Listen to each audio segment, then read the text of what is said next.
अस्सलामु अलैकुम वरहमतुल्लाहि वबरकातुहू।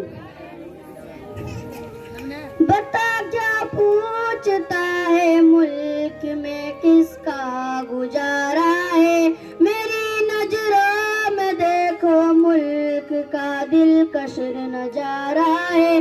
बता क्या पूछता है मुल्क में किसका गुजारा है, मेरी नजरों में देखो मुल्क का दिलकश नजारा है।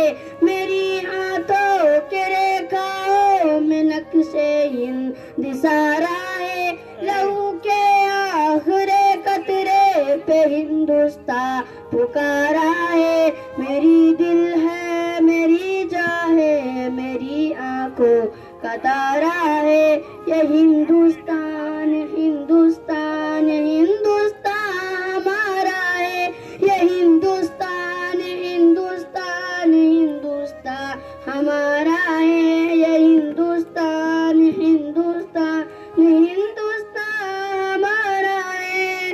हमारे मुल्क में हिंदू मुसलमान साथ रहते हैं, यहाँ ईसाई के कंधों पे सिख के हाथ रहते हैं। हमारे सरहदों पे नौजवान दिन रात रहते हैं, वो आपस के हिफाजत के लिए तैयार रहते हैं। मिटा देते ही खुद को